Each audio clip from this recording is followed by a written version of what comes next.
Yeah, great. All right, thank you. So that motion carries and the agenda is approved. So our next item is the first public commentary. These are for agenda items. All right. See if there's anybody that would like to participate. Is there anyone interested in participating in public comment online right now? I'm not seeing anyone there, but I do have a letter that Carlene Getz of Getz Family Farm submitted because she was not able to be here this evening. Okay, so I will read it to you. So she says, to Ann Arbor Farmers Market Commission, implementing a way for vendors who sell plants, vegetables, or fruit, a process to be able to earn 4 permanent stalls. Dear Market Commission, I'm again asking the Market Commission to implement a process for vendors of plants, vegetables, or fruit to earn 4 permanent stalls. This could include total markets attended, Wednesday markets attended, a much higher fee for the 4th stall, or any criteria that the Commission feels relevant. To date, in 2023, there have been at least 8 empty stalls every market day. There are also a few stalls that are not assigned to any annual vendor. This would help fill the market and give the customers a positive view of the farmers market. I've outlined other reasons in earlier communications. I am also asking that the Commission consider allowing those who rent a 4-stall on a regular basis, as outlined in the current rules, to pay for it at the annual rate rather than at the daily rate, as is allowed for daily vendors and those who only have 1 or 2 permanent stalls. Thank you for your consideration. And that is the conclusion of her letter. And I'm still not seeing anyone else looking to add in. Great. So item E on our agenda is the approval of the minutes from the April meeting, since we didn't have a May meeting. And so you should have all gotten those. Could I have a motion? Are there any changes to the previous meeting notes or anything like that? Looks good to me. Okay, great. Then could I have a motion to approve the minutes? Motion to approve the minutes. Great. And a second? Second. That sounds great. Okay, so the minutes from the April meeting are approved. And here comes Hannah onto the meeting. All right, great. So the next item on our agenda is F, and that is presentations. All right. So as you may have noticed, I invited Sam Stokes to come talk to us about the super exciting new Michigan Farm Link program. And it is currently housed in the Washtenaw County Conservation District, but has a lot of partnerships across the state. We are actually having them table with us at Wednesday Market. They've already attended 1 time. We have a few more times lined up for this season, and we're super excited about this program. And I invited Sam to just sort of give an overview and also maybe connect vendors and see how people that may have extra land may be able to participate in this fantastic program. So take it away. Sam, you should be able to share your screen. Sweet. Well, I know a lot of you, so that's exciting. Again, I'm Sam Stokes. I grew up in Washtenaw County, actually right down the road from Nemus. And I know Lisa from when I was at C's at U of M. So I was very surprised to see you here, Lisa. It's great to see you. And yeah, so I just started working at the Washtenaw County Conservation District in January after leaving academia. And I'm back on a very scary, thundery, storm-filled farm here in Northville. And the interns are out milking right now, so pray the power doesn't go out. But let me share my screen here. All right. It's just me and my cute baby goats. So most of you, I'm sure, are familiar with the extreme farmland loss that we're experiencing across the country. Lots of different metrics on that, but particularly from American Farmland Trust and the farm census. We're seeing 4 acres of farmland loss per hour. A lot of compromised land that used to be primed for farming that is either now it not only developed, but for whatever reason, it's become less prime for farming, for instance, like solar growth. And then we also have just a huge number of farms here in Washtenaw that are at risk because of such high population growth at 18%, which is the 5th fastest growing county in Michigan. So that's pretty crazy. And so this was a lot. There are so many folks that work in farmland preservation. Lots of people working on easements, doing purchase of development rights, where that's applicable, trying to set up trusts. But the fact of the matter is that that's a very heavy bureaucratic lift. It's a very long process, and not everybody is able to participate in that.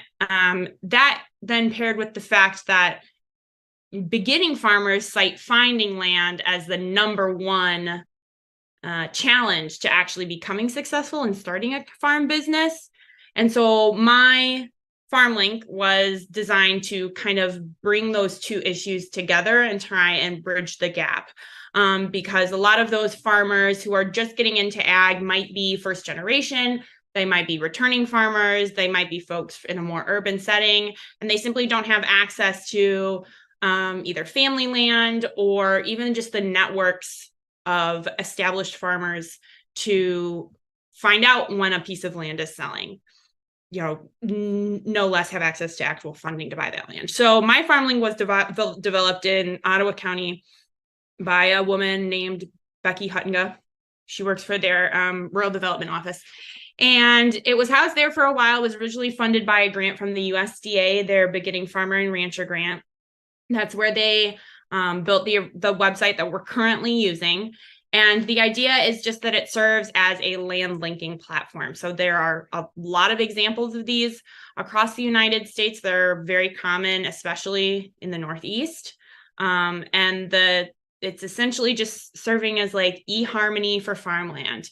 Becky wanted to call it eFarmony when it first started, and that got shot down. And I think that was a really bad move on the part of whoever was advising her and shooting it down, because I feel like it would have caught on much faster. Everybody loves farmers only. They think that's hilarious. Well, this could have been hilarious too, and yet here we are.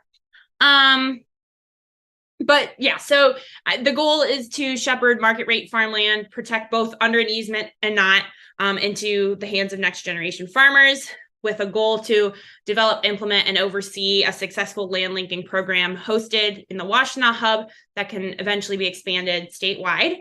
And the vision is that we play a vital role in preserving Michigan farming as a lifestyle industry and land stewardship practice by helping to bridge the divide between farming generations and connecting farmland with its next farmer. So this is what the website looks like. Minus those graphs, those are mine. So this is just who is kind of on here right now. Have a lot of lease properties, a lot of folks looking to just get their land hayed. Average size is pretty big, but it's highly variable. Like I have a neighborhood home for rent listed on there right now, where the landlord just wants to have it gardened, like wants to have it all torn up, all the way up to an 80-acre farm property. Some folks are wanting to offer mentorship. That is something that's involved in a lot of different land linking platforms. So we have that question on there. And then this is just kind of a pie chart of what's listed. So we've had properties come get up and then pulled for whatever reason, even if they're not linked. So we've linked 2 properties. There are 8 listed currently. And then there are 7 that have been listed in whatever capacity and pulled down for some reason. Sometimes it's that they get linked through another more conventional platform. Sometimes it's that, like, I had a realty contract fall through, all sorts of reasons. And then this is just some of the following. So we do have a bunch of people who subscribe to the MailChimp, so I can communicate with them through an email. We have a really good opening rate. People actually read these things, which I don't know who does that, because I don't. Like, I'm on so many. So I'm grateful for those people who click on their emails. We have a Facebook now. We also have an Instagram. And they are growing. The Facebook followers dropped a lot. It was like up over 200, but we're working on that. I think the more that I try and get into farmer groups a lot, like a lot of the farmer Facebook groups. And then I get most of my inquiries I get through the website itself. We have a contact form, and this is just a breakdown of what people are looking for when they contact me through the website. So they can ask for, if they're trying to list land, look for land, resources, succession planning, and mentorship. So that's just a breakdown. And again, that kind of matches all of the tabs up at the top of the website. So we have the land linking first, the About Us news. I just post news articles relevant to farmland preservation events. I try and post beginning farmer events a lot, opportunities for folks to network. There's a blog that I write, not very well and not very frequently, but sometimes. And then the resources, which are a variety of things ranging from grants that people can apply to like Washtenaw County farming tool rentals, all sorts of stuff like that. This is some of the website analytics. It gets used a lot more than it used to. So that's good. And there are generally spikes after social media posts and like when we did press releases and stuff like that. And so these are just some FAQs. We can list any kind of property on this platform, sales, leases. It can be any type of agriculture, conventional, row crop, organic, orchards, market vegetables, grazing, hay, the whole 9 yards. We don't discriminate. There is no cost to list, but we are not overseeing any sales or lease agreements. We're also not realtors. So the goal of this platform is simply to make the connection that might have traditionally been made like at a feed store or at a market or something. Just taking advantage of this additional way to connect. If people ever have questions about it, everything goes to me. So you might as well just send them to me. And they don't have to have the property represented by a realtor. So if they are don't have a succession plan, don't have kids that they know are going to take over, are just looking for a seasonal lease, anything like that, but they don't have a realtor, that's fine. They can send me any and all information that they want to, and we can get it up on the website. I think I will stop there. And maybe answer any questions that y'all have.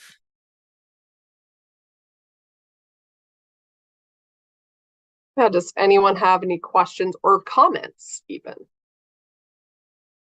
I guess one question comes up is, from the perspective of the farmers market too, is there some way that we can help to encourage this transition to happen too? Because we're always trying to do what we can to support and encourage. It's you guys are the lifeblood and next generation of what is going to power this thing. And so from this body of PMAC, is there something that we can do to help amplify, support you guys?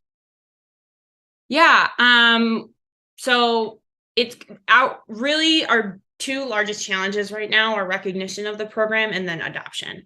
So recognition, obviously, you guys have a lot of face time with farmers.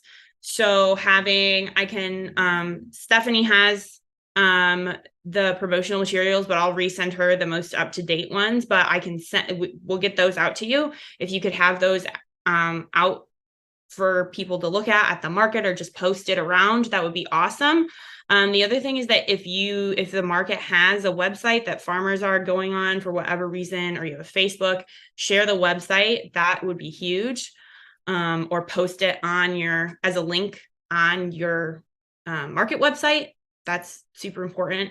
And then if you do feel like it would be useful for me to come out and table, I do have a bunch of tabling supplies. So especially if you don't just have markets on the weekends, because I like to have work-life balance, I will definitely come out, because I'd much rather sit at a farmer's market and chat with people while I stare at the computer screen than sit in my office. So if you ever want me to do that, I'm also happy to do that. If you have meetings with farmers, it really is all about outreach right now. and very targeted outreach at that, because any farmer my age is pretty much desperate for land and knows how to use a computer and the internet. But the other demographic that we need to like make the link happen and actually like get the land on the website, maybe not so good at Googling, maybe not so excited about listing their property on a website. So we really need to make sure that those people are realizing that this exists and that they know that they are not, it doesn't have to be a scary thing, that I can do all of it for them.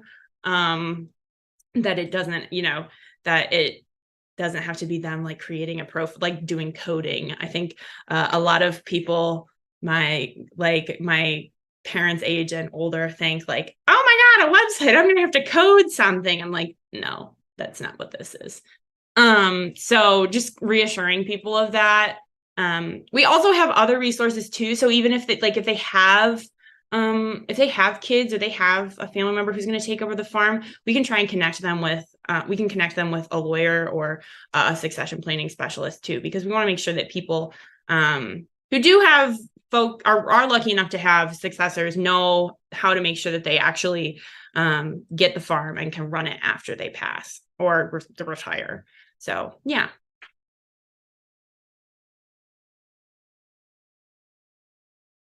Thanks, Sam. This really sounds like a really exciting program, and I'm thrilled that the succession planning is part of it too, because that seems like a huge hole for on all many levels. And just to recap, for also adding on to Peter's question, is that we definitely have the stuff up in the market office, up on the windows and things. And yes, as we said, they're going to be visiting Wednesday markets throughout the season. And I periodically have shared the stuff, but I just shared it again on Instagram just now. Thanks for the reminder.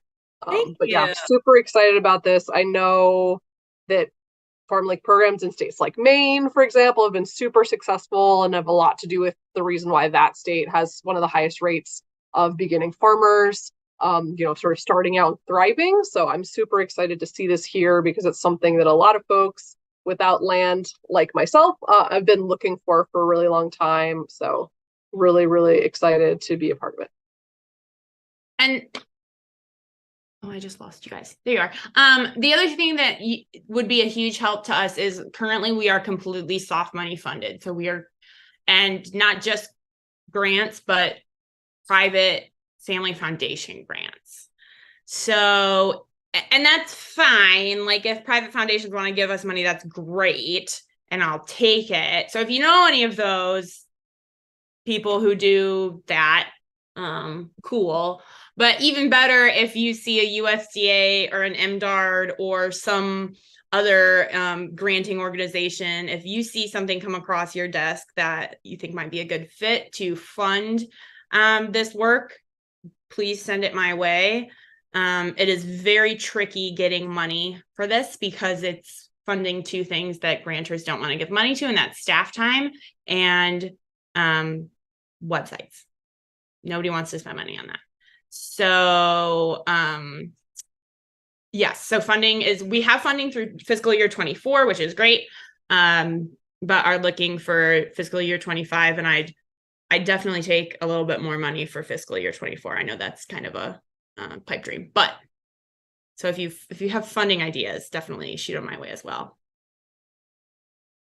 Stephanie, you mentioned the FarmLink programs in other states. Do you know how they're funded?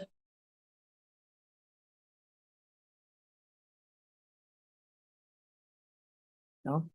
I think it's just a mixed bag. It really depends on some of them are at the county level, others are just through like farm advocacy organizations. It really, really depends from place to place. Thanks. And Jeff, do you have any ideas on how to reach farmers that have land that might want to be part of this program? Just not really, just by going to the market, or she could, just phone calls. Great, thank you. Yeah, so we also send out folks who since we're in the conservation district office, the meat techs and NRCS folks all have this information as well and are sharing it with farmers too. So and I go to Farm Bureau meetings, all that stuff. So trying to engage with folks at, who are part of the like corn and soy growers association and like the I'm active in the sheep producers association. So like all of those folks, we're trying to make sure that we're hitting those demographics. And slowly but surely, the other one is realtors. And so I have recently made a few more realtor connections, and that is very nice. Are those properties affordable? Absolutely not. But they are at least properties. Great, Sam. Thanks for all your great work. Well, thank you guys. And I will follow up with, or Stephanie, do you still have the promotional materials? I think we still have some, but if there's tweaks and updates, that would be cool to get the new ones too. Okay, yeah, I'll can you just send me the emails of everybody who's on the market, these things, and I'll forward them to them. Totally. Awesome. Thank you guys so much, and stay safe in these nasty thunderstorms. I hope your power Thanks, Sam. I hope your power stays on. Thank you. Bye guys. Have a Thank great you. day. Thank you. All righty, so now we're on to regular business, the agenda items. And it looks like, Stephanie, you have a bunch of general updates for us. I do, and I'm trying not to be distracted by the thunderstorm ramping back up again outside. So we have a bunch of new vendors this season. We still keep getting applications. We thought we had gotten through a push of a big amount, but then we've just gotten, maybe 5 more in the last couple days. So we're still, obviously, we assess them on a rolling basis, but we're still trying to figure out, what's a reasonable amount. Because again, we're not at the high season yet. So we don't want to overcommit and then have no space, have people out on the sidewalk. So that's what's going on. So we have brought on about 15 new vendors. And at this point we have no spaces left at all for artisans for any more baked goods. We're pretty much looking at just farms and food producers right now, and again, food producers of products that we don't have. Those are really the only categories that we're even, contemplating. Like, for example, we just had a bison producer apply this week. And again, we have a lot of pastured meat people, but we don't have anyone with bison. So that would be something unique to us, but we are still continually assessing that. But as I said, we've definitely closed the door on baked goods and artisans for this season because we were just completely full. And we brought a couple, maybe 2 or 3 fantastic new baked goods folks on, 2 of which are actually makers in the Growing Hope Kitchen at the Ypsilanti Farmers Market. So a lot of great connections there as well to people sourcing locally and producing in local spaces. So that is all my short and sweet update on new vendors. Great. In terms of returning vendor invoices, June 30th is our hard deadline for people that would like to pay yearly. Keep in mind that annual status vendors are required to pay yearly. That is both for stalls and for parking, although technically, if an annual vendor wanted to pay yearly for the stall, but not the parking spot, they could also do so. But regardless, we need all those payments in by June 30th because that is the end of the fiscal year in the city of Ann Arbor. We have gotten maybe about 50% of folks who are annual status have paid. There was a little bit of confusion with the finance department on the daily vendors invoices. So those went out a lot more recently. And we've just started to get people paying those in the last week or so. And with that, they can either pay on their invoice that got mailed to them, or they can pay it with us in the market office during market hours. There still is a question about whether or not they can be paid online. It says on the invoice that they can be paid online, but it just brings you to the general city website and it doesn't actually direct you. And I personally have not figured out how to pay it online myself. So that's one we still need to inquire with customer service, because I know you can pay other things online, like your water bill or other various things, parking tickets. But that's one thing that we still have not figured out with working with finance, because again, we only have so much control over the billing process. But we are anticipating most folks will be able to pay. And remember too, if annual status vendors don't pay by June 30th and there's not some extenuating circumstance that we've been informed of, people will lose their seniority as the way the rules are currently written. I don't anticipate that happening, but you never know. And for daily vendors, it's optional for them to pay yearly. If they want to, that's great. If they don't want to, totally fine too. And I believe that is all I had on that item. All right, events. So we've had 2 very exciting, very successful cooking demos. The second one was last week. The first one was in May. Ironically, they have both been centered around asparagus. That was not the original plan, but the weather intervened and made it so peas weren't quite available yet for our one last week.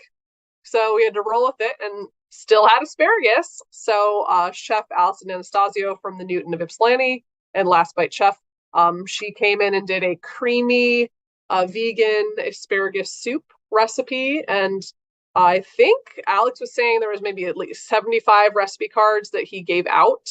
So that was very well attended for a Wednesday market. Our first one, it was maybe about 30 people total, but again, it was the second week of Wednesday market. It was on the chillier side. But the good thing about that is it turned into us getting invited to be on Live in the D on WDIV down in downtown Detroit. So myself and Chef Allie Little of Lala's 2 both went to Detroit and did a little short promotional spot featuring some vendor products that I brought with me that I got at market that day. So that was pretty cool. So we got a little bit of extra marketing out of that.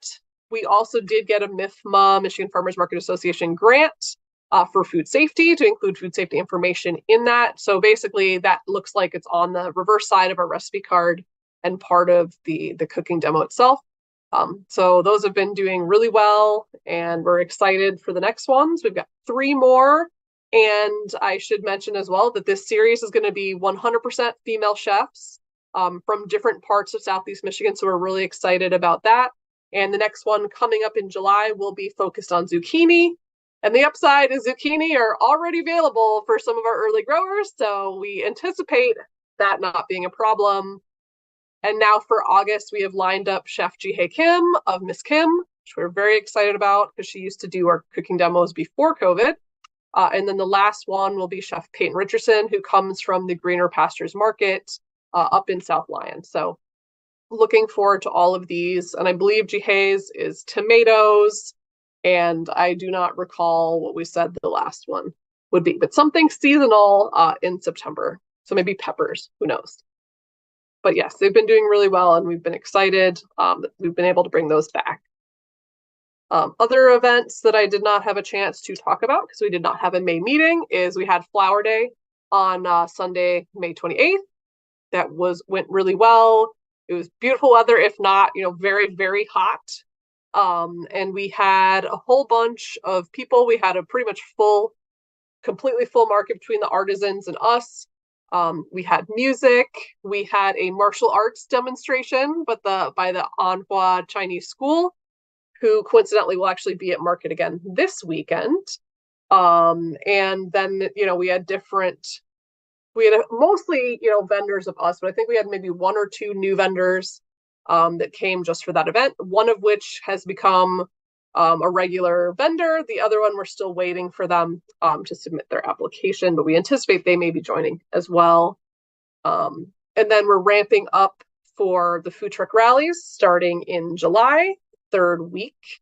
And that, of course, will be 4 of those once per month, 3rd Wednesday, 5 to 8 p.m. And we have very, very large list of people that want to participate this year. We have about 22 or 23 trucks and carts lined up for each one. We also have live music lined up for all of those. So now it's more of a where will we fit everyone question. And but again, good problem to have, because that's about 6 or 7 more than we had last year. So it's just growing in popularity. And then the last thing I should mention in terms of standard market events, we also have brought story time back for kids, and that will be the 4th Wednesday of the month, June through August. And that's in partnership with a business called Adventure Crate, who will be helping do those things. Other events to keep in mind, which are more specific, we have our WIC coupon distributions coming up.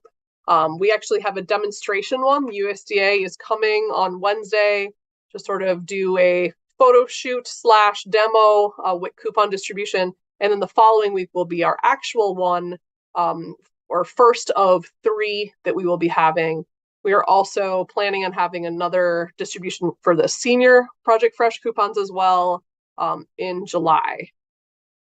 So, and I think that's it for, standalone events. But we have had a lot of really great community groups already attend on Wednesdays. We had Growing Hope there this week. We've been having the Ann Arbor Senior Center every Wednesday. We had Michigan Farm Link, as I mentioned. We've had all sorts of other folks come. We've been having also some live music, both on Saturdays and Wednesdays. Varying levels of volume, we'll say. And we've had Pilar's Tamales and Right Spice Kitchen have been joining us almost every Saturday as a sort of food cart, because we can no longer fit any of the food trucks because we are too full for the season. As much as they would love to attend, we just cannot fit them. And I think that's overall, I don't know, maybe Hannah can tell me if I forgot anything, but I think that's pretty much an overview of our events at the moment. I don't know if anyone has any questions or comments. I do have one actually about the food demos. They seem like such a good idea, and that they have been well attended, and that's the lineup sounds really great. And so I appreciate your putting that in. One thing too that might be useful at some point is kind of that there's one point is the foods which are fairly common that are widely available. So we have tons of them. It's good to get people eating them as much as possible and eat all the asparagus in the spring you can.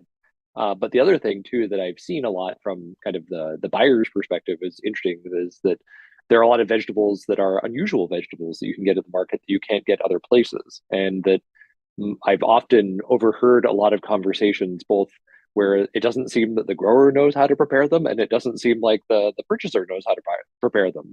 And so it's like, oh, that's such an opportunity for showing, if you, I don't know, amaranth greens, or a lot of their winter melon, or there are a lot of really beautiful things that you just can't get most other places, and they're delightful. But if you know them, and so that could be a neat opportunity for trying to include some of the more unusual foods too. So I don't know, just a thought that came to mind when you're describing that, because that seems to be a common overheard issue that I hear from. Right. I think the main constraint there is, since it's on Wednesday, they're kind of limited to what's at market on Wednesday. And, we have much less diversity of vendors on Wednesdays. That's not to say that they don't have like odd ingredients, because sometimes Tuzhong is there with things. But, it was hard enough to have peas available, let alone winter melon. But I hear you, and I think that's a great idea. And maybe something we can put more intentionally in to the planning next year. Because pretty much what I did with Edible Wow is I was like, okay, these are things we know are going to be in season. We know people are going to have them. And I think I gave them like a couple of different backups too. And it was also up to like what the chef wanted to run with, or if they had a recipe for something. So there's a lot of factors, but I agree with you. I think that's something that would be really valuable.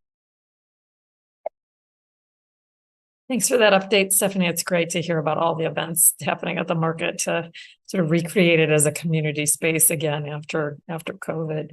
Yes, and I wanted to give kudos to Alex. He's been working really, really hard on getting the live music going and coordinating that with a lot of different people and all the moving pieces. at different levels of popularity. I think there was like a street music day a few weeks ago that was sort of in Carytown, and some people loved it, some people didn't. So it's always hard, right? Especially with live music, especially with other events, because the customers may love them, but vendors may not, or vice versa. So it really, is a delicate dance. And I know he was kind of feeling the pressure a few Saturdays when, things didn't necessarily go according to plan in terms of where we were able to put the music or things like that. But I just wanted to give some extra credit there for Alex and all his work that he's been doing for these events, especially the live music. It's a hard space for creating those community places. Yes. The one other comment I had is that I'm sure you guys have probably already thought about this, but for the story time, if you're just having the library help you advertise that, I think that could be pretty powerful. We've actually reached out to them and have had a hard time getting them on board with certain things. I think they're just so overcommitted with their current schedule. But Alex has had multiple meetings with them so far. And he really, our original thought obviously was to have it with the library. But when that sort of didn't materialize, this person approached us and said, hey, this is what I do. I put together sort of adventure crates that are sort of go along with reading and get kids excited. So that's sort of how this came to being. Our original idea, of course, was to partner with the library. But, they got a lot of other things going on. With that said, the Ann Arbor Farmers Market's book is officially for sale. And the illustrator from Slogan Fizz will be Nicole Ray. She will be at market next Wednesday as well. I think signing and selling copies too of that book, and we are trying to figure out ways that we could sell it at the market. We're trying to figure out, the logistics there, because that, of course, was something that was published by the library's publishing arm. So we're working on it.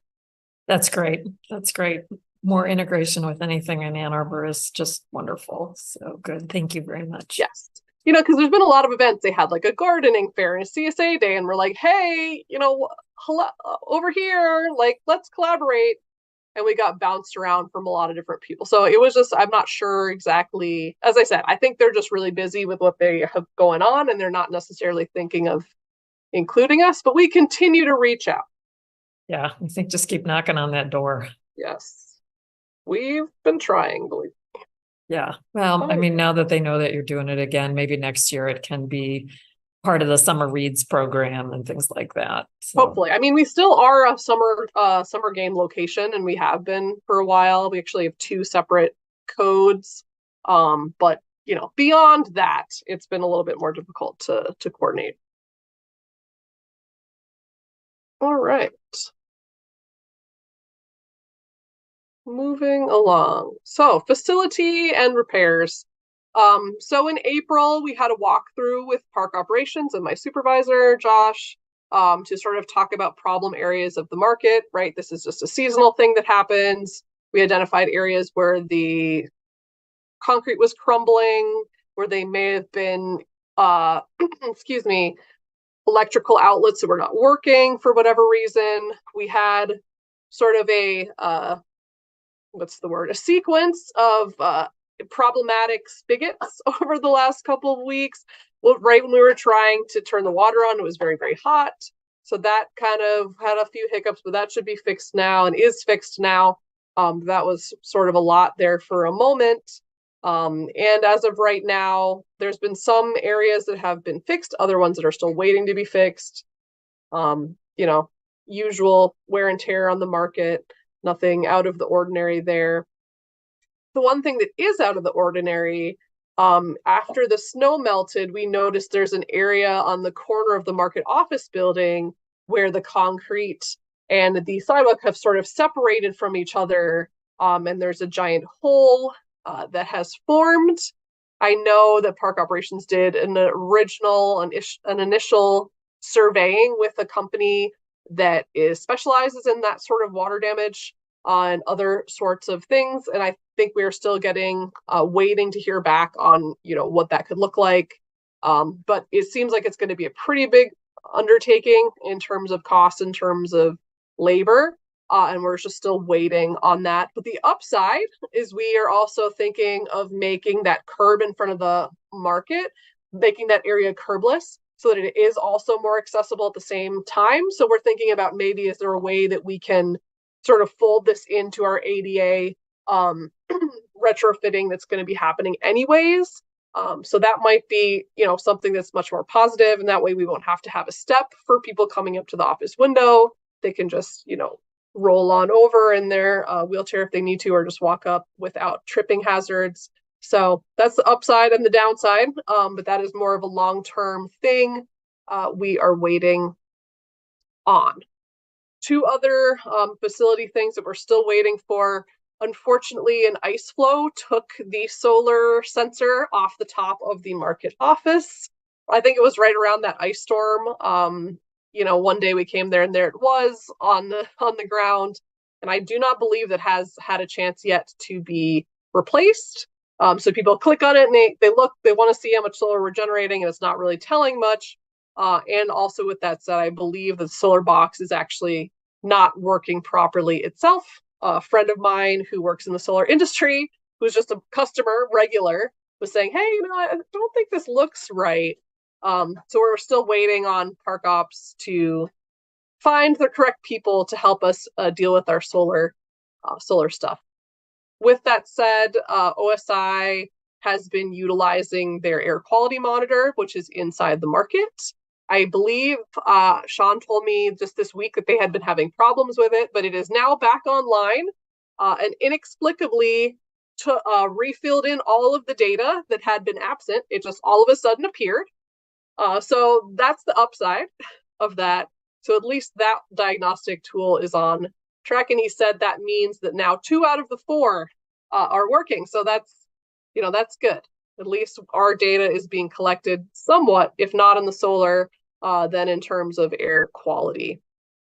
But again, these are more long-term repairs that we probably need a specialist who knows about solar specifically, as well as masonry and a sinking sidewalk, and what to be done about that so it doesn't get worse, and also to find the source of what's causing the washout. Because it's gotten pretty bad over between last year and this year. I don't know if people have noticed it. It's over in the area on the back side of the market office, pretty close to where the trash and recycling carts are located. So, and I think that is all I had for our facility. The last, I guess, related update is that the construction across the street hasn't really been super disruptive, with the exception of last Saturday. For some reason, the subcontractor went rogue and didn't tell anyone in terms of the project managers that they were doing construction that day. It wasn't, terrible, but there was a high-pitched squealing off and on for certain portions of the day. I tried to reach out immediately to the MAVD people who are the project managers. Unfortunately, they were out of town. They didn't get back to me until days later, and then informed me that, the subcontractor thought that they could just work on Saturdays, no problem. And they have confirmed and reclarified with them that they actually have to get written permission if in the event they need to construct on a Saturday. Hopefully they won't need to, because I thought initially that had been the agreement. But the upside is Wednesday has really not been that bad, to the point where we've been able to have the cooking demos and even music in very close proximity to the construction zone on that side of the market. And we're hoping that last Saturday was just sort of a one-off, and unfortunately really just impacted the handful of vendors on that very far Detroit Street side. But again, hopefully that will be, something that will not happen again. But other than that, it's been pretty minimal in terms of disruption. Thanks for that update. It seems like there's lots of repairs that need to happen at the market, and I just want to do my usual squeaky wheel and say, is this also an opportunity for us to talk about re-envisioning aspects of the infrastructure at the market? So, especially with the ADA and, the building needing substantial repairs and things like that, the Office of Sustainability monitoring solar and environment and things like that. It would be really lovely to envision all of that coming together in a lovely facility. So just being my usual squeaky wheel on would love to have that conversation continue and move forward a little bit. Right. And just to clarify, the solar monitoring, that's us at the market alone. And then the air quality monitor is OSI. So, because the solar stuff long predated all of that. Right. Yes, But I important point. envision the farmers market being carbon neutral too, with solar panels that are up there. How exciting would that be for the A20 movement too? Right. And there is a second phase of solar panels that are going to be coming to the market. We're just not sure on the timeline as of now. They'll be on the main aisle and then partly on the middle aisle when they get installed. All Be right. great to have a lovely structure that could support them really nicely too. And Yep. protect the farmers from wind and all the other elements too. Right. We just need to figure out a way to also not lose the character of the summertime market and also not taking any more parking away. So we got a tall order to do. All right. So item E, unless there's any last comments, questions about the last item. All right. So PMAC updates. So I spoke with the clerk's office and we're just waiting for the green light to promote Jeb's application for daily vendor representative to the mayor. I'm hoping that means he will be confirmed on the next city council meeting on June 20th, where that is on the agenda. So fingers crossed on that. I'm really excited to have Jeb with us. He will be the daily vendor representative. He also will be bringing an artisan perspective. The other thing that's really great about him, he's at market every single market, all year long. He's there. So I think that's another really great voice to happen or to have with us, as well is also like a very interesting, very nice person. So all of the things I endorse. In terms of Carytown, I think there was a little bit of a hiccup with Eric's resignation, and then making sure that is open and visible to people. But I did check with Sarah again in the clerk's office, and she assured me that we can start recruiting for the Carytown representative. That is open now, now that May has come and gone, and he's officially been resigned. So. Can I ask a little bit about how that recruiting happens in terms of it just kind of always seems to just happen. I don't know what the process is for that. Right. Well, so what I did for Daily Vendor, I really just like emailed everyone and I was like, hey, we need somebody who's interested. And we thought we had someone. But then they told me they were going to apply, but then they never applied and then never told me until, it was a little bit later. And then I had to send another thing. And I think when I sent that other thing, that's when they were like, oh, sorry, I didn't tell you. So, it's naturally a long process. In terms of Carytown, I think the last time we just reached out to the Carytown Association when we realized that having a Carytown representative doesn't necessarily mean like a resident of the neighborhood, which is, I think, how it was had been interpreted prior to that. Or maybe that was just who we had before. I believe it was just we sent it out to the Carytown District Association and Eric answered the call on that. But beyond that, I've also asked vendors to talk to people that they know. And I know Carlene was talking to me on Wednesday. She has, or I guess that was yesterday, where she has a customer that lives in the neighborhood who's always there, and she's going to ask them. They may not be interested, but so I think it's a little bit organic because, again, I only have the power to promote a person. I don't choose. That's the mayor's job. So, which is also kind of good, I think, if there are multiple, especially if it's multiple vendors. Like, I don't have to wade into that water. That's not on me. But good question. Stephanie, do you want to reach out to the Carytown district, or do you want me to do that? If you have a chance to do it, that would be great. I'm pretty swamped with many, many things as of right now, trying to get the events up and running. And I was out of town too last week. So Yeah, I have a little bit of time this week that or would the be beginning of great. next, so I'm happy to do that. And if anybody else knows anybody else, I may check with some folks that I know at Zingerman's and see if there's an email send out that way. I did that a few weeks ago, but I think it's probably got lost in the shuffle. Yeah, I think Grace, I mean, she does do double duty, Grace Singleton, for both the KDA and Zingerman, so she might be the one that will hit both of those targets. Perfect, thanks. Okay. So that looks like all the general updates. Thank you very much. And so now we're on to the continuing conversations.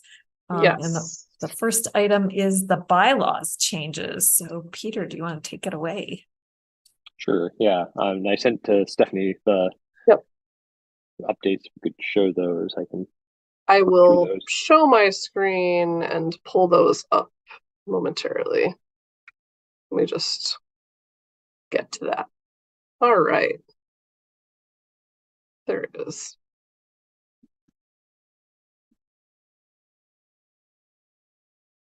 All right, you can see, everyone can see that? Yep. Okay. Yeah.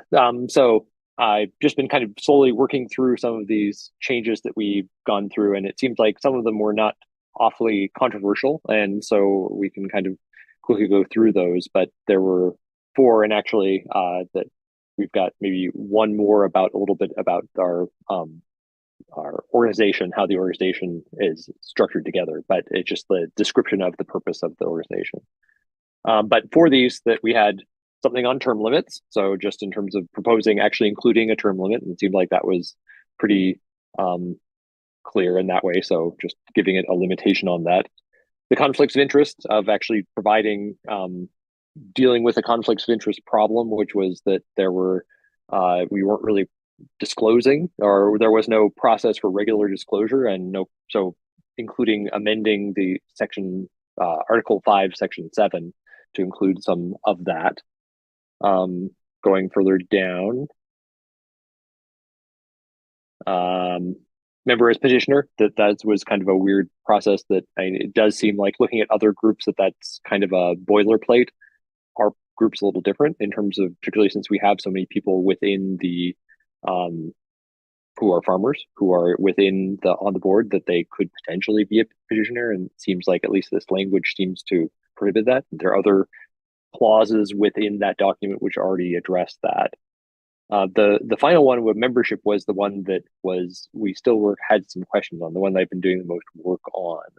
And so as it is right now, we have 5 members, and so there was a proposal to add 2 more members, adding one which was a farmer or a producer, someone from the market. It doesn't have to be a farmer, it could be anyone, so this at large, which I think that seemed pretty popular. But then there was this idea of adding one other member, and that the identity of what that other member was ambiguous. It could be a farmer, it could be just anyone, could be someone on another board, which had some advantages. And so I went through and talked to actually a number of other people on other boards, trying to figure out the feasibility and seeing if other boards did do that. There are a few which do have non-voting members, like, for example, PAC has someone has a member of city council on the board who's a non-voting member, and that works. The challenge, though, that came up, that a lot of people brought up, was that if we had this other board if we have someone who's going to be cross-membering, who's also a voting member, these are usually filled by volunteers, and that volunteers they're already having a difficult enough time filling their ranks, just because you always are constantly trying to recruit things up. Getting someone who's willing to be simultaneously on 2 memberships might be a difficult reach for us. And so the reality of that is that one may often simply go unfilled, in which case, why do we have the idea? It make sense, but it also, and I think there could be advantages to having that synergy. I kind of wish that the city actually had something like a big symposium for all boards to kind of come together to kind of like Townville or something like that, like, learn how to do your systems better, and network. But this is just kind of a way that we could get that connection. But it does seem like there are some practical issues. So another thought that came up with this was that maybe we actually just need to, instead of going from 5 to 7, go to 5 to 6. So just add one member. And the downside that I originally thought with that was, well, what if we have ties? In terms of we'd have six members, we could have a tie. But then looking more closely at it, that like right now, or all these other, there are lots of times where we have an even number, where either someone's not present or someone we haven't filled a position. Ties happen all the time, and that the one thing that we have is within our bylaws we follow Robert's rules, and within Robert's rules it says that a tie means the motion does not pass. So it's actually pretty clear in terms of, it's not like we're just ambiguous. It has to have more than half the people support it. So that's not an impossible, and it might be kind of an intermediate that we could do.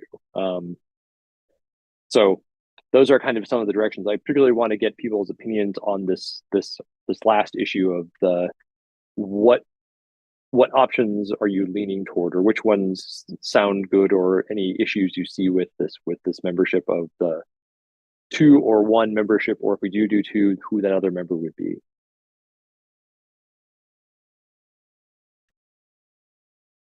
Thanks, Peter, for organizing these discussions, and also for talking to other folks on commissions. Just following up on that, most of the commissions I looked at do have an odd number of members. Is that your impression? Yeah, so it is, yeah. And I suspect it's for that tie-breaking question.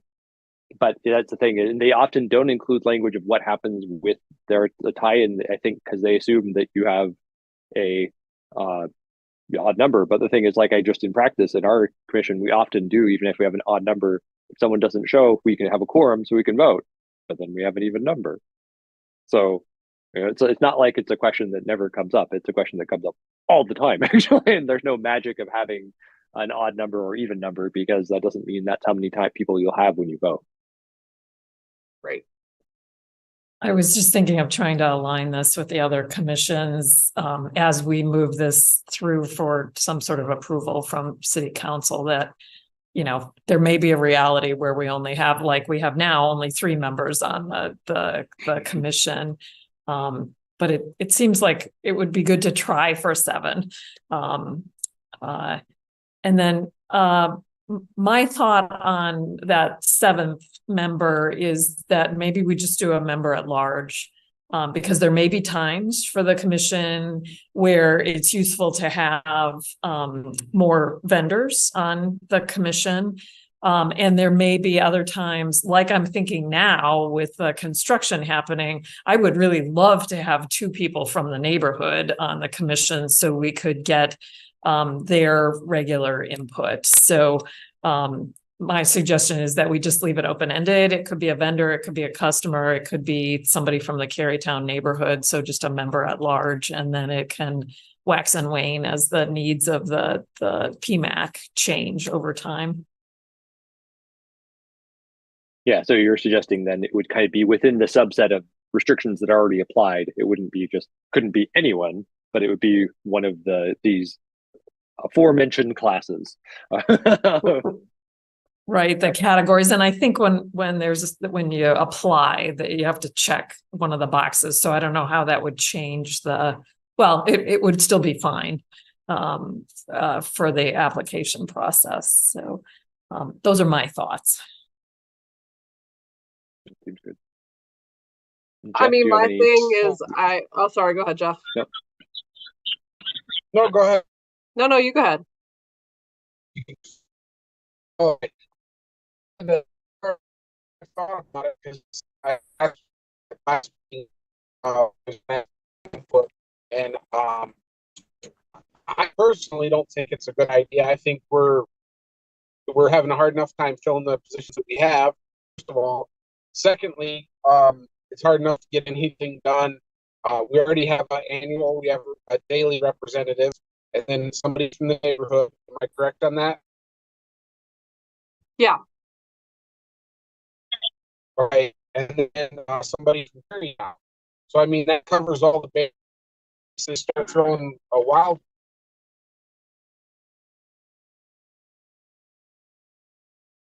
We lost you.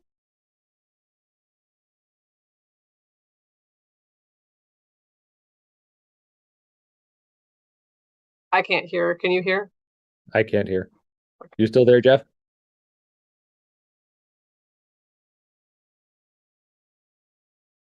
Well, apparently not. Okay. Well, I think he was saying that he just doesn't think it should be expanded because it's really hard already to uh, get people to fill the spots we already have, and then also thinks that there's enough representation from folks. Is at least what I was hearing before he got cut off. Yeah, I'd agree. That's what it sounded like to me. For me, my main thing is I still think that we need to have more voting power from the market, because it seems sort of fundamentally undemocratic to be able to be outvoted from folks that are just customers or, may have other interests in the Carytown neighborhood. And not to say the voices aren't as important. It's just that, like we're there 24/7.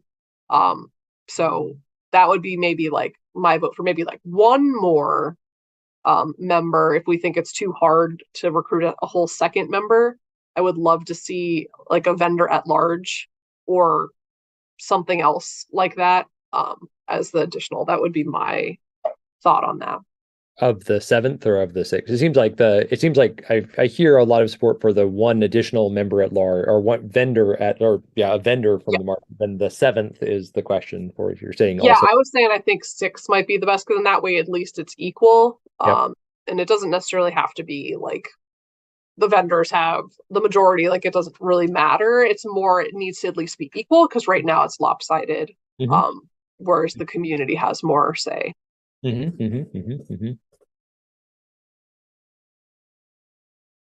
and so hearing that kind of that we've got, Lisa's got one of the larger group overall with this, and Jeff's kind of working for the smaller one. That this is where the 6th I think does kind of hit a happy medium in terms of it's not that this can never be adjusted in the future, but it's a little bit more incremental, but it does get us somewhere, and it's pretty non-controversial. And the other thing, that's why I was asking about recruiting, is that it becomes more if the more specific we can be, if you've got a mechanism for recruiting among the people at the market, and also that they are really the people who have the most Right. interest and knowledge of what's going on, that does seem like an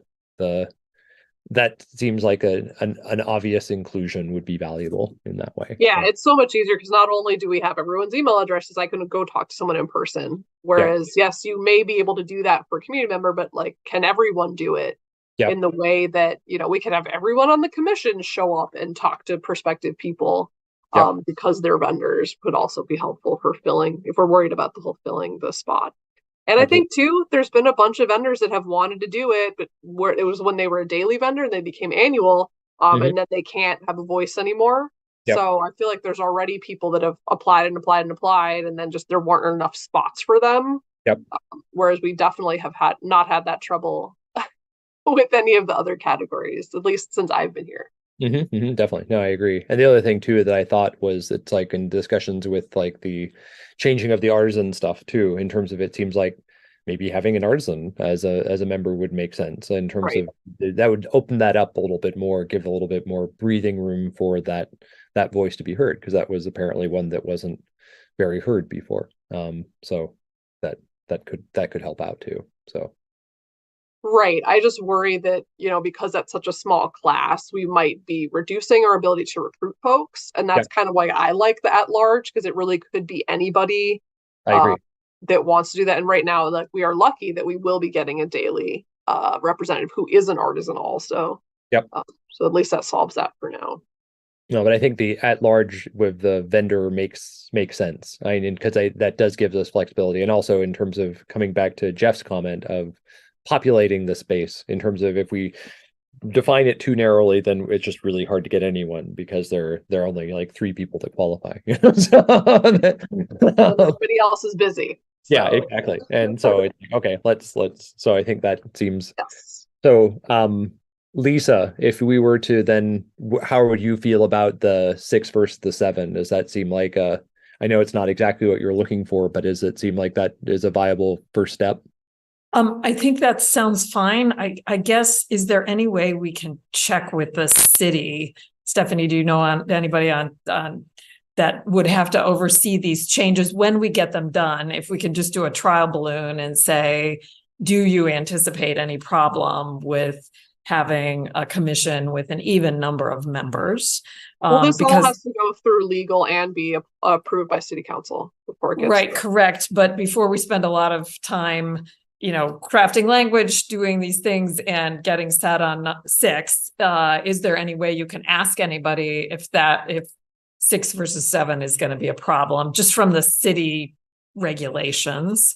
And then if 6 is fine, then I think that's just fine. We can go with that. So that's my only question. Is there something in the city commission requirements that it has to be an odd number? I don't think so. I've never seen anything that said that, but I could ask the clerk.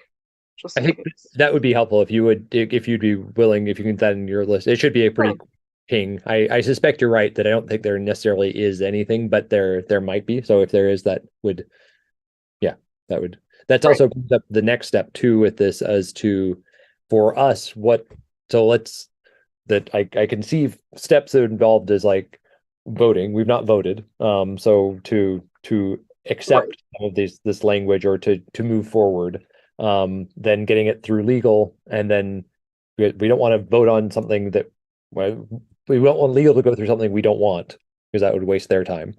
And then once it goes through legal, then it would assumably go to city council too. So so making sure what is needed from us in order to get something to legal. Do you know the process procedure? Yeah. You just have to recommend it. Same thing you did for the rules. Okay. But I think we would need the quorum for that. Okay. Yeah. So we probably need to wait for Jeb to join for next meeting. Okay. So then what I propose then I'll do, and actually, so Lisa also suggested some changes from the very beginning, which if I can share my screen, I think I've got it on mine. Okay, I will stop sharing then. Go for it. Great. So this is, Lisa went through and added in some of these comments too. So this is essentially a document of the current bylaws with changes in it. And so one of the changes that we were discussing putting in, which makes sense, is taking something for the objective for this of the Public Market Advisory Commission exists to cultivate relationships among vendors, the public, local and national government agencies, and Cary Town areas, businesses, and residential neighborhoods. So just kind of, it's defines our scope a little bit more, with a little bit more detail in that way. And so that was also taken from PAC. Is that correct, Lisa? That it's from the what is it? The open space, the pros plan. Yep. They had a statement about the PMAC, and so I just literally cut and paste part of that statement into there. So just because since that's an official city document and has gone through and is the planning for 2023 to 2028, it seemed like that was language that should be part of our bylaws. Mm-hmm, mm-hmm. Yep. No, I think that makes sense. That seemed helpful. And then the other part with it is section F, which is adding in a new thing for what is our role for this. Is F is engages in strategic planning for the market. And again, that was from the open space plan, the pros plan. So you want to say and part of this was just thinking about the PAC when we saw that they were redoing their bylaws, that they actually took the old document and put the new language into things. So yep. Yeah, so that I think this is a good format then moving forward, is to take this thing and we'll go through and take in whatever just you include, I think, most of the changes, except for we still had this one member question as to what happened. But we can pull that and give that to you, Stephanie, and then we'll get the read on the 6 versus 7, and then the intention will be that next time we'll have this document go out to everyone beforehand, and you'll have a chance to review it, and then any final discussion and a vote as to whether it will go forward. Does that seem reasonable to folks? Yeah, Peter, I can't remember if there were any other issues that we had talked about further on in the document. Yeah, from at least the previous discussions that it seemed like the term limits thing was not really controversial in this way, and the mechanism for resolving the conflicts of interests of documenting that and dealing with those parts were pretty non-controversial for striking the section for the commissioner section. So yes, I think this part's pretty descriptive. Yeah, I went through kind of part by part it's actually a really interesting exercise to read these things and find detail, and it's like, oh yeah, actually they do address it here. So it's a little puzzle in that way. So yeah, and so again, here's the amendment of the bylaws too. So this is what we're doing right now. So just making sure we'll get that. So it sounds like we've got a plan. I guess you could even, according to what this is saying, you could even vote on it now, because if it's 2/3 vote, right, you don't even need everybody. I guess that's true. Is Jeff back? Yeah, I think I would feel better if we could. We can't wait. Okay. Yeah, that if we could send it out to everybody just so they could see it and read it beforehand. I think that seems good. I support that. But it's good to know for future. Yes, it is good to know. Yes. Actually, that's true. And I hadn't remembered too. It was a 2/3 vote in this way too. So again, having an odd number. It's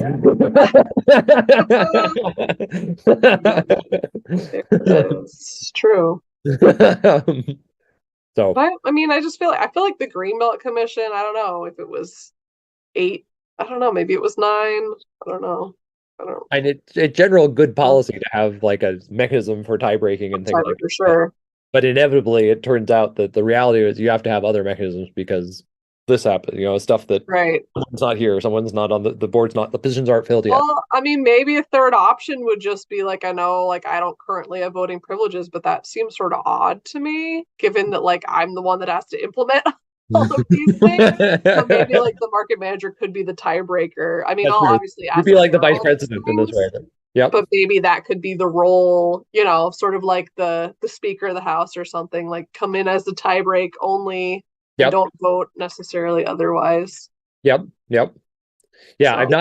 I looked for that one actually to see if that was in there, and I didn't see it. And I think what they might be doing is with the Robert's rules is that the Robert's rules makes it clear is that a tie, it has to be is a fail. Versus it has to exceed the tie. So gotcha. Okay. Interesting. And that I think on the other commissions that, like you, Stephanie, that the people who are employed by the city are there to sort of organize and run things rather than to be voting members too. But they also have a very different role in what their job is. Mm-hmm. You know what I mean? Like with the Greenbelt, like that person actually is there, like coordinating like they're not actually putting rules into place. You know what I'm saying? Mm-hmm. That's a very different role. Mm-hmm. And I know it's weird just because of this, but the market doesn't fit into any of the other categories in the city. Why should it fit here? But I definitely will check in with Sarah at the clerk's office to see what she thinks. And Perfect. I guess the other thing too is just in my history on this board that I think we almost never come into even a place where it was close to a tie. I mean, there might be one disagreement, but it was one dissension, but normally it was pretty unanimous. And usually people have a pretty good idea. We're pretty civil on that, and we work through things first. So sure, but we need a contingency just in case in the future. Totally, you never know how the future will exactly. It'll just go crazy. It might. Okay, great. I think we have a plan. Excellent. Good. Thank you.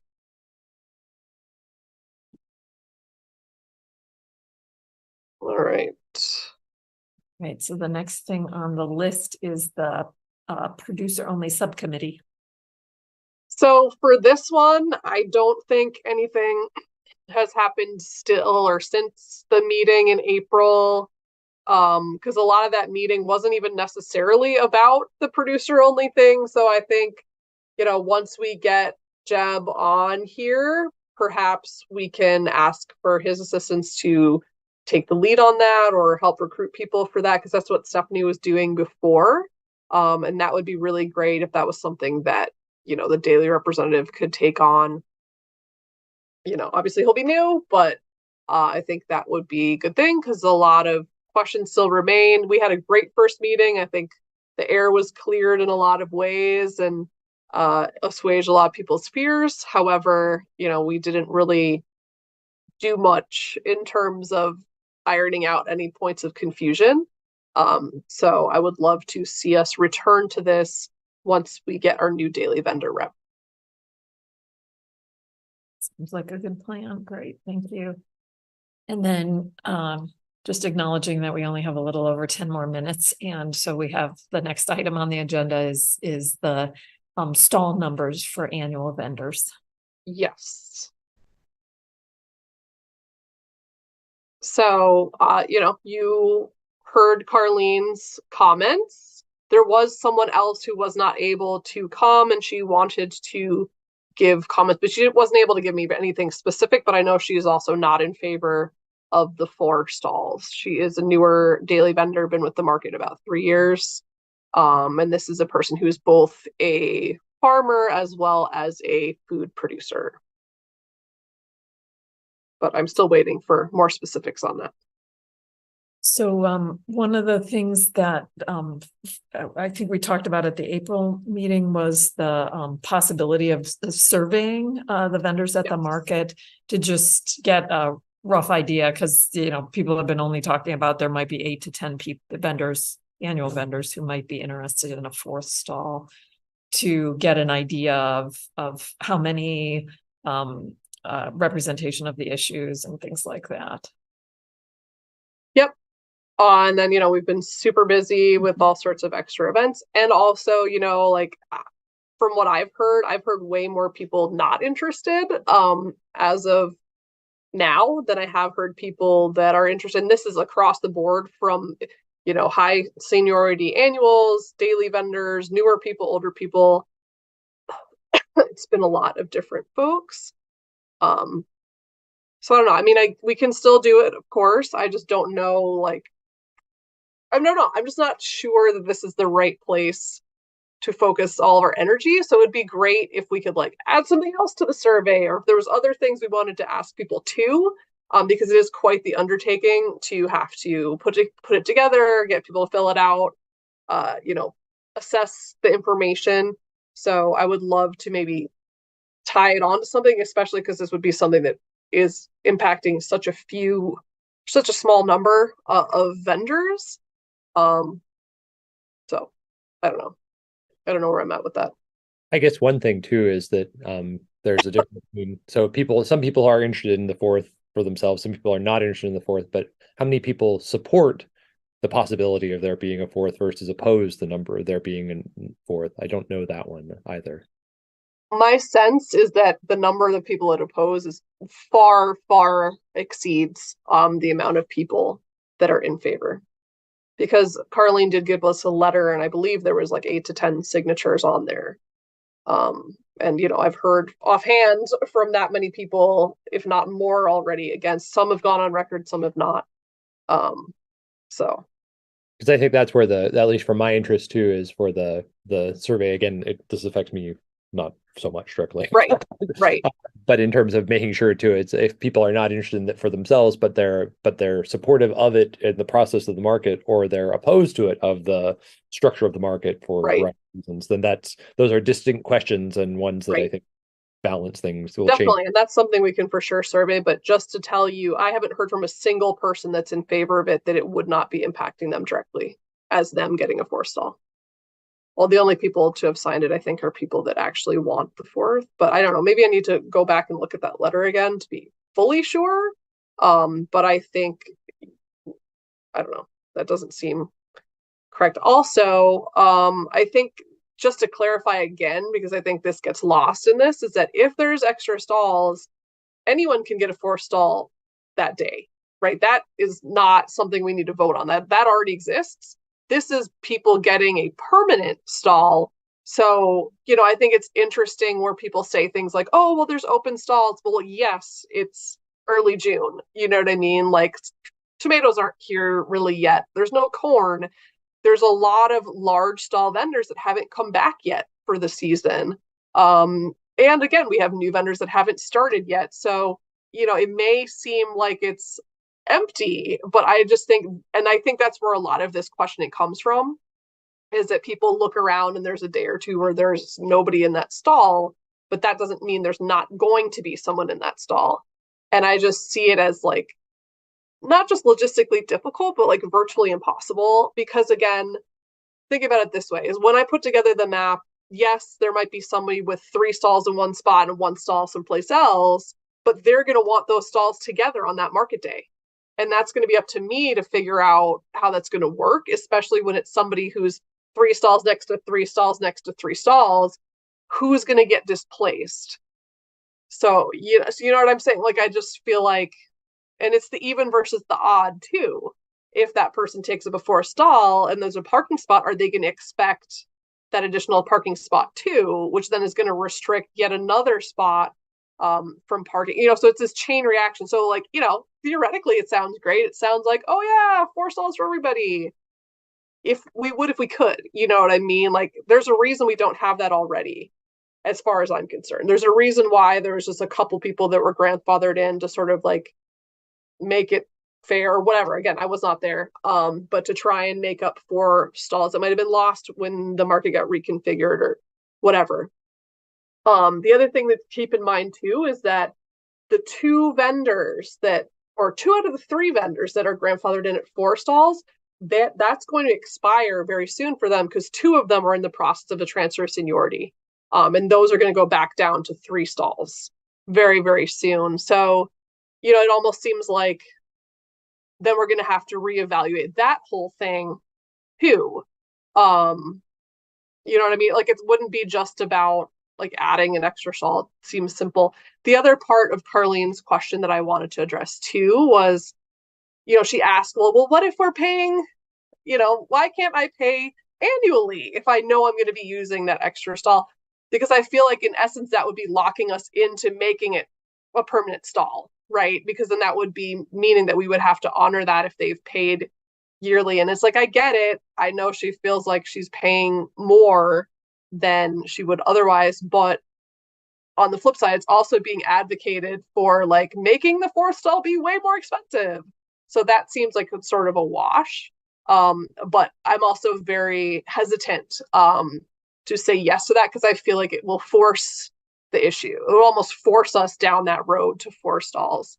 And I don't necessarily feel comfortable with that, especially given all the feedback I've gotten from folks that has not been in favor of that change. So those are just some thoughts that I have about what I've heard from people and just my thoughts. But, because I look at it as being like logistically very difficult. It was hard enough in COVID trying to make people have an empty stall next to them. Right? How would we fit people like that? That was very difficult already. And that's like how I started. So I don't necessarily want to go back to something like that. And again, maybe it's only 4 people, maybe it's only 8 people. It doesn't really matter, because if we set that precedent, then if somebody wants it, then the other person's going to want it. Then, it's a slippery slope. Whereas with the artisans, this is a class that's very limited already. So we actually can control that, but we're not necessarily controlling the amount of producers that are coming on, So I feel like that would be much more, opening up Pandora's box, so to speak. But those are just my thoughts as of right now. Thanks, Stephanie. I think we definitely hear all your concerns and appreciate all the logistics that go around with figuring out where people are going to be going, be set up at the market. One question that I had just really quickly is, daily vendors can pay for like a suite of, they can pay a yearly rate instead of paying each day. Is that correct? Yes, they've always Okay. been able to do that.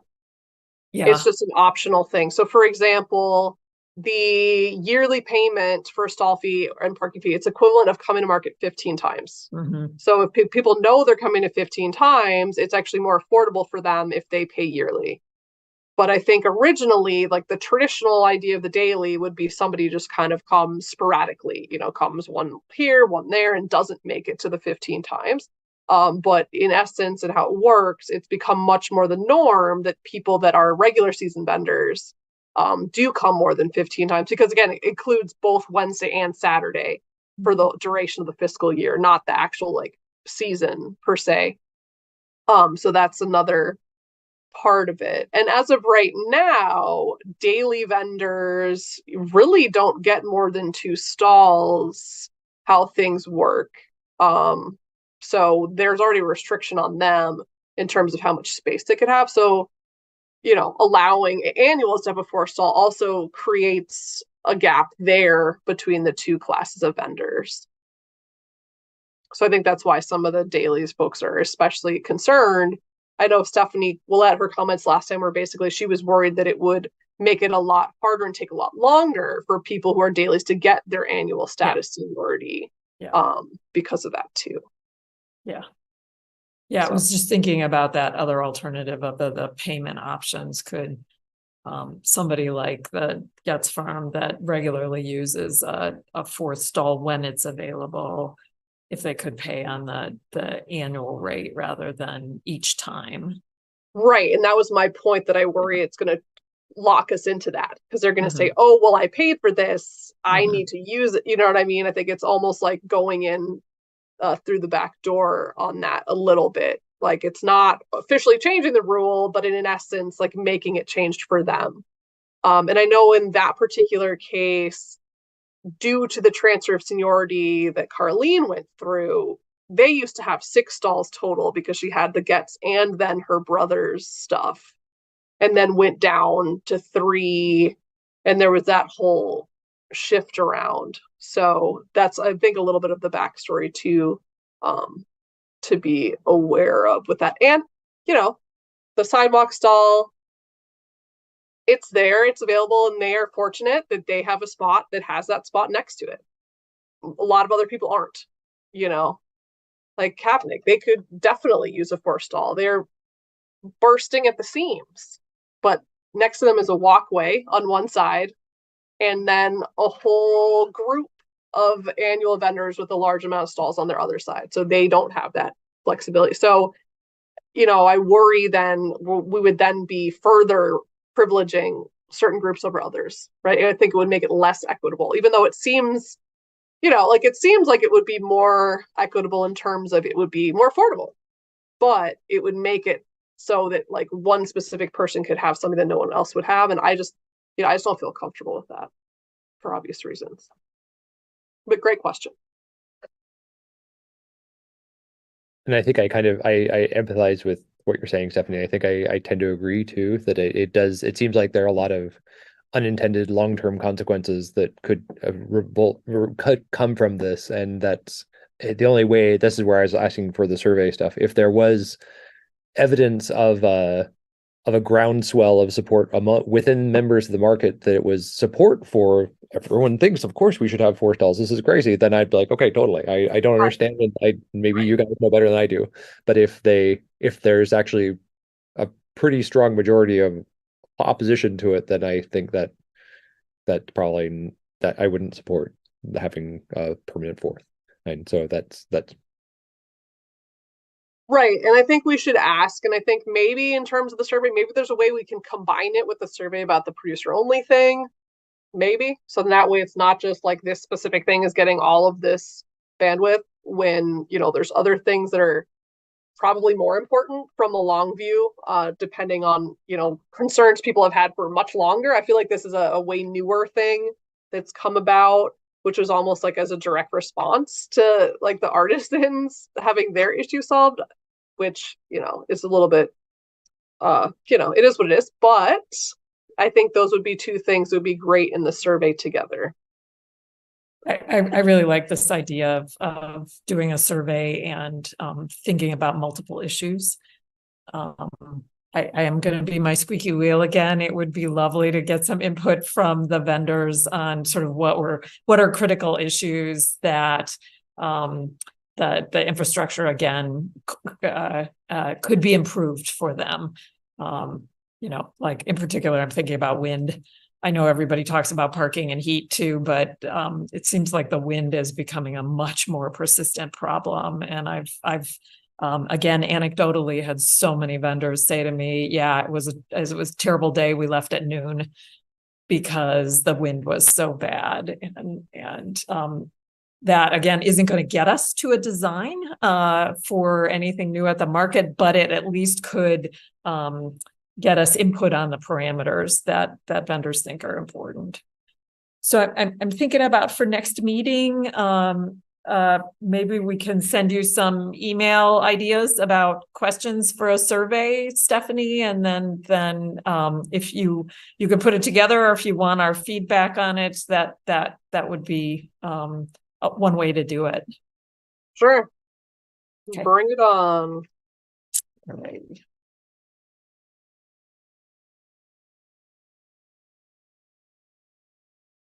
All right, and there may be other issues that Right. Might be interesting to chat about too. All righty, so we good on that? Yep. Yeah. No, Okay. that's good. Any new business, non-agenda items? Nope. Okay. Then we're on to the second public comment. If there's anybody who wants to make a comment. Is there anyone who would like to comment? I'm not seeing any additional attendees. So I'm going to say that is a no. Okay, great. So then we can have adjournment, and it is 7:04. Thank you Perfect. all. Great. Thank you. Thanks. I'll be back at the market in 2 weeks. See you then. Enjoy the All right, warmth have a down there. great trip. Thanks. I'm actually going to a farmer's market that's here in town with Indigenous farmers right now. So I'm excited. Perfect. Sounds great. Enjoy. All right.